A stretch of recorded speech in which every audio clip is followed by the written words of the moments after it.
Hi everyone. இந்த வீடியோவில் நம்ம English shorthand chapter three பார்க்க போகிறோம். சாப்டர் 3 வந்து intervening vowels and position. So அதுக்கு முன்னாடி ஒரு எக்ஸாம்பிள் எழுதிக்குவோம். ஸோ இது வந்து dog, second position take, third position do. So இப்போ நம்ம ரூல்குள்ளே போவாங்க. First and second place vowel sign when occurring between two strokes are written after the first stroke, thus டாக் கேட். அதாவது ஒரு ஸ்ட்ரோக் போடுறோம். இப்போ டாக் அப்படின்றத நம்ம ஃபஸ்ட்டு பொசிஷன் எழுதுவோங்களா. ஸோ வவல் சைன் ஃபஸ்ட்டு பிளேஸில் வைப்போம். ஆ சவுண்ட் வரனால ஃபஸ்ட்டு பிளேஸில் வைப்போம். வேறு வந்து இப்போ கேட் அப்படின்ட்டு கேட் ஏ சவுண்ட் இல்லைங்களா. ஸோ செகண்ட் பிளேஸில் நம்ம வவல் சைன் வைப்போம். ஸோ அதுவே வந்து வவல் சைன் வந்து இந்த மாதிரி ரெண்டு ஸ்ட்ரோக், அதாவது ரெண்டு கான்சனன்ட்ஸ் ஜாயினாக இருக்கிற பிளேஸில் தேர்ட் ஸ்ட்ரோக் வந்துச்சு அப்படின்னா அதை வந்து நம்ம அடுத்து வர ஸ்ட்ரோக்கோட லெஃப்ட் சைடு, அதாவது ஃப்ரண்ட் சைடில் வைப்போம் அப்படின்ட்டு சொல்கிறாங்க. அதுதான் பாருங்க, vowel sign are written before the second stroke at the end. அதாவது third place vowel signs are written before the second stroke at the end because the vowel sign is more conveniently written in that place.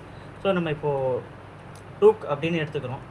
Duke நமக்கு actually இங்கே இப்படி தான் வரும். So இது first place, இது second place, இது third place. இப்போ நம்ம ஃபஸ்ட்டு பிளேஸ் செகண்ட் பிளேஸில் நம்ம தெரிகிற மாதிரி போட்டுடலாம். இப்போ தேர்ட் பிளேஸில் இந்த மாதிரி டூ இப்படி போட்டிங்க அப்படின்னா அடுத்து வர ஸ்ட்ரோக்குமே வந்து சேம் இதே மாதிரி இருக்குங்க இல்லைங்களா.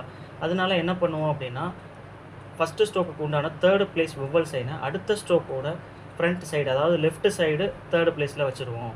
ஸோ இந்த இடத்துல எந்த இதுலேருந்து வைக்க முடியாமல் அடுத்த இதுக்கு ஃப்ரண்ட் சைடு கொண்டு போகிறோமோ அந்த பிளேஸில் தான் வைக்கணும். ஸோ இந்த இடத்துல வந்து செகண்ட் பிளேஸில் வைக்க முடியாமல் அடுத்த ஸ்ட்ரோக்கோட ஃப்ரண்ட் சைடு போனோம்னா அடுத்த ஸ்ட்ரோக்கில் செகண்ட் பிளேஸில் தான் வைக்கணும். இதனால ஞாபகம் வச்சுக்கோங்க. இப்போது டேக் அப்படின்றது நம்ம செகண்ட் பிளேஸ் டேக்கு. இப்போ டூக் ஆக்சுவலாக எழுதுனா எப்படி எழுதுவோம், இப்படி தான் எழுதுவோம்.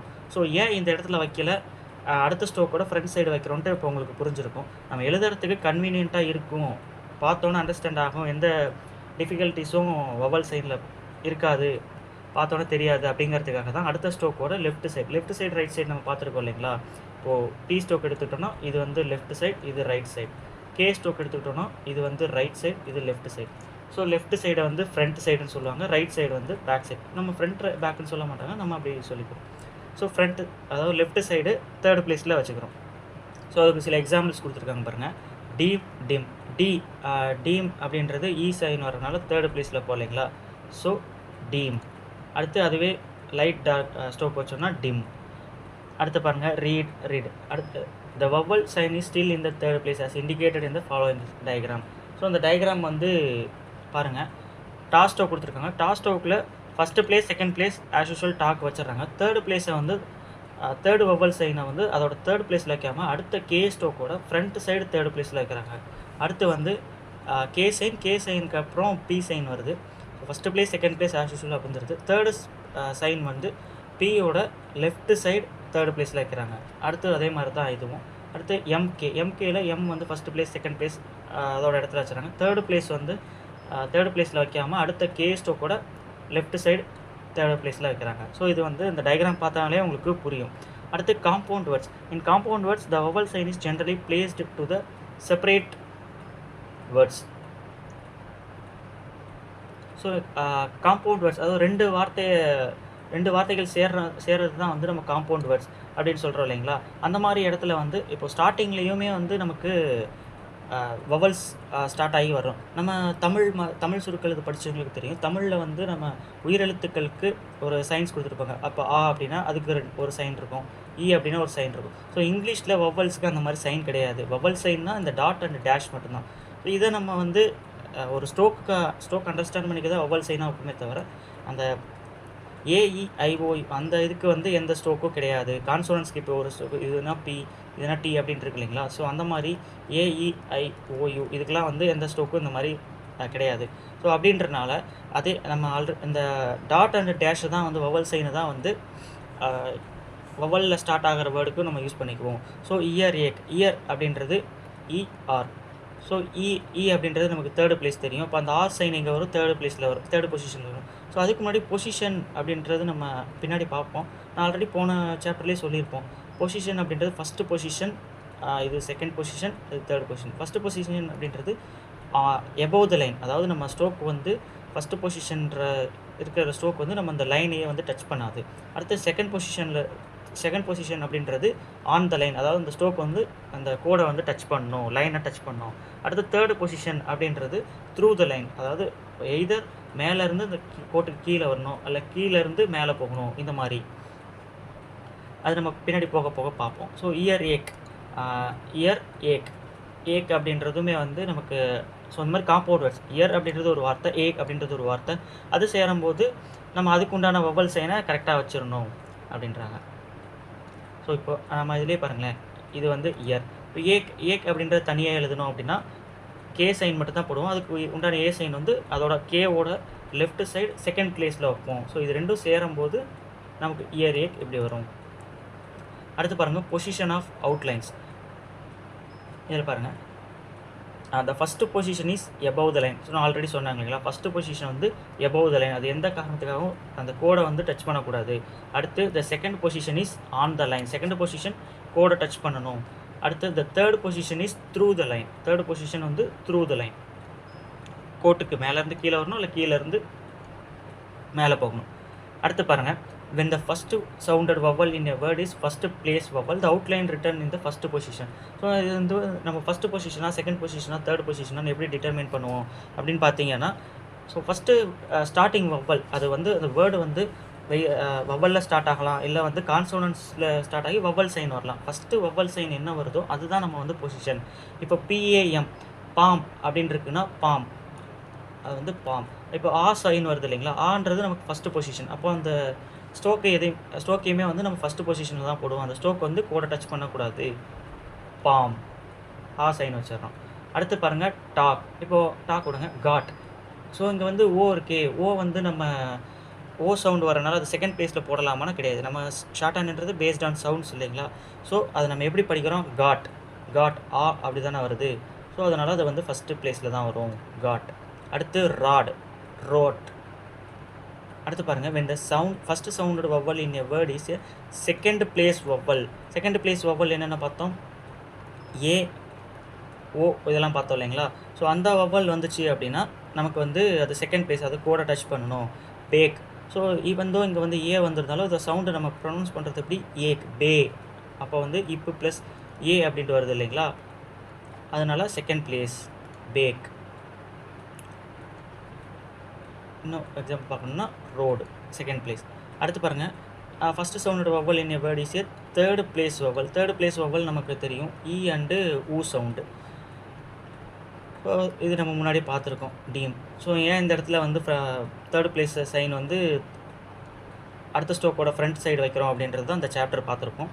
இது நல்லா ஞாபகம் வச்சுக்கோங்க, நல்லா ப்ராக்டிஸ் பண்ணிக்கோங்க. அடுத்து பாருங்கள், the first up stroke or down stroke இந்த outline indicates the position as shown in the foregoing exam. So இது வந்து நான் எக்ஸ்பிளைன் பண்ணிடுறேன். இப்போது ஹரிசாண்டல் லைன்ஸ் இருக்குது.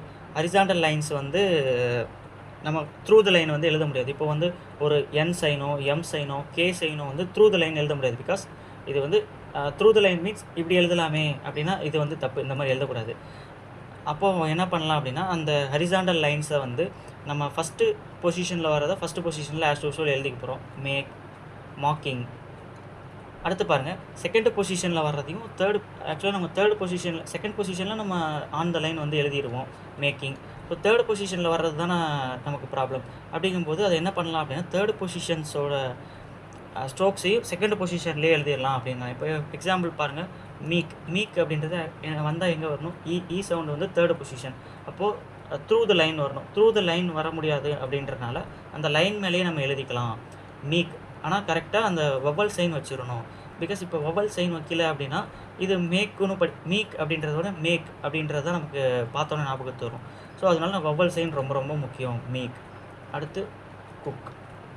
த்ரூ த லைன் எழுத முடியல அப்படின்னா அந்த ஸ்ட்ரோக்கை வந்து அது தேர்டு பொசிஷன் ஸ்ட்ரோக்காகவே இருந்தாலும் செகண்ட் பொசிஷனில் எழுதிக்கலாம். ஸோ அடுத்து பாருங்கள், எக்ஸசைஸ் 8 கொடுத்துருக்காங்க. எக்ஸசைஸ் 8ல் சில ப்ராக்டிஸ் வேர்ட்ஸ்லாம் கொடுத்துருக்காங்க. இது ஹோம்ஒர்க் பண்ணிட்டுங்க. அடுத்து எக்ஸசைஸ் 9ல் ஸ்ட்ரோக் கொடுத்துருக்காங்க. இது ஒன்று ஒரு வாட்டி ரீட் பண்ணி பார்த்துட்டு அதுக்கப்புறம் ஹோம்ஒர்க் பண்ணுங்கள். எக்ஸசைஸ் 10 வந்து வேர்ட்ஸ் கொடுத்துருக்காங்க. இது ரஃபாக வந்து ஷார்ட் ஹேண்டில் எழுதி பார்த்துட்டு அதுக்கப்புறம் வந்து ஹோம்ஒர்க் பண்ணுங்கள். அடுத்து கிராமலாக்ஸ்ன்றது இனிமேல் வரப்போகிற எல்லா சாப்டர்லேயும் வந்து கிராமலாக்ஸ் வரும். கிராமலாக்ஸ்ன்றது ஒன்று ஆஃப்டன் அடிக்கடி வரக்கூடிய வார்த்தைகள். அந்த வார்த்தைகளை நம்ம சிம்பிளிஃபையாக எப்படி எழுதலாம், அதாவது ஒரே ஸ்ட்ரோக்கில் அந்த வார்த்தையை நம்ம எழுதணும், அந்த வார்த்தை ஈஸியாக ஞாபகம் வச்சுக்கணும், ஒரு ஷார்ட்கட் மாதிரி. அதை தான் நமக்கு வந்து கிராமலாக்ஸ் அப்படின்னு சொல்கிறாங்க. அது என்னென்னட்டு பின்னாடி வந்து பார்ப்போம். அடுத்து பஞ்சுவேஷன் நம்ம தமிழில் படிச்சிருப்போம் இல்லைங்களா, அதே மாதிரி இங்கே தமிழ் இங்கிலீஷ் எல்லாத்தையும் பஞ்சுவேஷன்ஸ் இருக்கும். நம்ம ஷார்ட் ஹேண்டுக்கும் பஞ்சுவேஷன் வந்து கொடுத்துருக்காங்க. இப்போ ஃபுல் ஸ்டாப் எப்படி இது பண்ணுறாங்கன்னா, இந்த மாதிரி கிராஸ்டு மார்க்கில் வந்து ரைட் பண்ண போகிறோம். இந்த மாதிரி சின்னதாக கிராஸ்டு மார்க், அது வந்து ஆன் த லைன் தான் இருக்கணும். கிராஸ் மார்க் ஒரு ஒரு வேர்டு எழுதுகிறோன்னு வச்சுக்கோங்களேன். I M A bye. So இது ஒரு சென்டென்ஸ். அது முடிச்சதுக்கப்புறம் இங்கே கீழே ஆன் த லைனில் இந்த மாதிரி சின்ன இன்ட்டு மார்க் போட்டோம்னா இது ஃபுல் ஸ்டாப். அடுத்து பாருங்கள் த டேஷ். அடுத்து இது வந்து நெக்ஸ்ட்டு ஃப்ரேஸ் அப்படின்றதுக்கு மீன் பண்ணுற மாதிரி யூஸ் பண்ணுவோம். ஸோ இது நம்ம பெரும்பாலும் யூஸ் பண்ண மாட்டோம், ஜஸ்ட் தெரிஞ்சுக்குங்க. அடுத்தது பாருங்கள் question mark and exclamation mark. Question mark நம்ம ஆஸ் யூஷுவல் மார்க் தான், இது மாதிரி போட்டு கீழே டாட் வைக்கிறதுக்கு பதிலாக இன்ட்டு மார்க் போட்டுருவோம். அதே மாதிரி எக்ஸ்க்ளமேஷன் மார்க்குக்கும் ஸ்ட்ரெயிட் லைன் போட்டு கீழே இன்ட்டு மார்க் போட்டுருவோம். ஸோ இங்கே டாட் வர்ற இடத்துல இந்த மாதிரி இன்ட்டு மார்க் போடுவோம். அது மட்டும் ஞாபகம் வச்சுங்க. அது ரொம்ப பெருசாக போடுறாங்க, இந்த மாதிரி ரொம்ப ஓரளவுக்கு குட்டியாக போடுங்க. ரொம்ப அதுக்குன்னு இப்படியெல்லாம் போட்டிங்க அப்படின்னா அது வேறு மாதிரி போயிடும். இந்த மாதிரி போடக்கூடாது, கொஞ்சம் சின்னதாக உங்களுக்கு பார்த்தோன்னா தெரியணும் அங்கே வந்து ஃபுல் ஸ்டாப் இருக்குது அப்படின்னு தெரியணும். ஸோ கிராமலாக்ஸ் சொன்னால் இல்லைங்களா, கிராமலாக்ஸ் வந்து இங்கே பார்ப்போம். ஃபஸ்ட்டு பிளேஸ் டாட் வந்துச்சு அப்படின்னா ஏஆர் அண்ட். ஸோ அதுவே செகண்ட் பிளேஸில் வச்சோம் அப்படின்னா த. அடுத்து ஃபஸ்ட்டு பிளேஸ் இந்த மாதிரி சின்ன கோடு டவுன்வர்ட், அதாவது இந்த டைரெக்ஷனில் ஹாஃப் த சைஸ் தான் இருக்கணும். இப்போ பா ஸ்ட்ரோக் போட்டோம் இல்லைங்களா, பா ஸ்ட்ரோக் இதில் வந்து ஹாஃப் த சைஸ் தான். டார்க்காக போட்டோம் அப்படின்னா ஆல். அது செகண்ட் பிளேஸில் போட்டோம் டார்க்காக அப்படின்னா 2. அடுத்து அது இந்த ஸ்ட்ரோக்கே வந்து லைட்டாக போட்டோம் அப்படின்னா ஆஃப். அது செகண்ட் பிளேஸில் லைட்டாக போட்டோன்னா 2. இதுக்கு ரொம்ப கன்ஃபியூஸ் பண்ணுற மாதிரி தான் இருக்கும் ஃபஸ்ட்டு, அப்புறம் போக போக உங்களுக்கு சென்டென்ஸ் எழுத பழகிடும். அடுத்து பாருங்கள் ஆன். டா சைன் போட்டோம் இல்லைங்களா, ஸ்ட்ரெயிட் லைன், அதில் வந்து ஹாஃப் த அந்த மாதிரி போட்டோன்னா ஆன் வந்து லைட்டு ஸ்ட்ரோக்கு. அதே மாதிரி செகண்ட் பிளேஸில் போட்டோன்னா பட் செகண்ட் பிளேஸில் சின்ன டாட் லைன் வந்து பட். ஸோ இதுவுமே வந்து லைட் ஸ்ட்ரோக் தான். அடுத்து பாருங்கள் டவுன். இச்சா ஸ்ட்ரோக் போட்டோம் இல்லைங்களா, ஸோ அதே டைரெக்ஷனில் இச்சா ஸ்ட்ரோக் நம்ம எப்படி ஜே ஸ்ட்ரோக் எப்படி போட்டோம், ஸோ இந்த டைரெக்ஷனில் போட்டோம் இல்லைங்களா, இதுலேயே half the line down side பார்த்து போட்டோம் அப்படின்னா இது வந்து ஆவ் ஆர் ஆட் அல்லது அவுட். அடுத்து அதுலேயே டவுனில் செகண்ட் பிளேஸில் போட்டோம் அப்படின்னா அது வந்து ஹூ. நல்லா பாருங்கள், இது டார்க் லைனு டவுன்வேர்டு ஹூ, அதாவது இந்த டைரெக்ஷனில் எழுதணும் ஹூ ஆர் யூ. ஸோ இந்த மாதிரி ஹூ. அடுத்து பாருங்கள் அதுவே வந்து லைட் ஸ்ட்ரோக்கு அப்வேர்டில் போட்டோம் அப்படின்னா அது வந்து அண்டு அப்படின்ற மீனிங். ஸோ இந்த மாதிரி அண்டு. அது செகண்ட் பிளேஸில் போட்டோன்னா ஷுட்டு. ஸோ இங்கே வந்து லைட் அண்ட் டார்க் தான் வந்து ரொம்ப முக்கியம். ஃபஸ்ட்டு ஸ்டார்டிங்கில் லைட் அண்ட் டார்க் வந்து கண்டிப்பாக ஃபாலோ பண்ணுங்கள். நம்ம பேசேஜ் போகும்போது லைட் அண்ட் டார்க்லாம் ஃபாலோ பண்ண மாட்டோம், அடுத்து வர என்ன வேர்டு வருது அப்படின்றத மேட்ச் பண்ணி நம்ம கண்டுபிடிச்சிடுவோம். பட் ஸ்டார்டிங்கில் உங்களுக்கு வந்து லைட் எந்த மாதிரி ஸ்ட்ரோக் வந்து எந்த இதுக்கு யூஸ் பண்ணுவோம் அப்படின்றது பிக்கப் ஆகிற வரைக்கும் நீங்கள் வந்து லைட் அண்ட் டார்க்கை மெயின்டைன் பண்ணுங்கள். ஸோ அடுத்து எக்ஸசைஸ், இனிமேல் வர எக்ஸசைஸில் ஒரு எக்ஸசைஸ் ஒரு சாப்டரோட எண்டிங்லேயும் பேராகிராஃப் கொடுத்துருப்பாங்க. நீங்கள் வந்து அதை ஒன்று வந்து வேர்ட்ஸ் கொடுத்துருப்பாங்க, அதை ஷார்ட் ஹேண்டில் எழுதுகிற மாதிரி ட்ரான்ஸ்கிரைப் பண்ணுற மாதிரி ஸ்ட்ரோக் எடுக்கிற மாதிரி இருக்கும். இங்கே வந்து தென் வந்து இன்னொரு எக்ஸசைஸ் வந்து ஷார்ட் ஹேண்டில் கொடுத்துருப்பாங்க, அதை நீங்கள் ட்ரான்ஸ்கிரைப் பண்ணுற மாதிரி இருக்கும். ஸோ இந்த ஷார்ட் ஹேண்டில் கொடுத்துருக்கிறத ஒரு வாட்டி நீங்களே ரீட் பண்ணிவிட்டு like they should ship all the coal on Monday the 10th of May. So இந்த மாதிரி ரீட் பண்ணி பார்த்துட்டு அதுக்கப்புறம் வந்து ஒரு வாட்டி ப்ராக்டிஸ் ஹோம்ஒர்க் எழுதுங்க. தென் வந்து எக்ஸசைஸ் 12 இங்கே வேர்ட்ஸ் கொடுத்துருக்காங்க, இது ஒரு வாட்டி சும்மா ரஃபாக வந்து நீங்கள் எழுதி பார்த்துட்டு for example they should as the head of the academy. So இந்த மாதிரி ரஃபாக எழுதி பாருங்கள். எழுதி பார்த்துட்டு கரெக்ஷன் பண்ணி பார்த்துட்டு அதுக்கப்புறம் நீங்கள் வந்து ஹோம்ஒர்க் எழுதுங்க.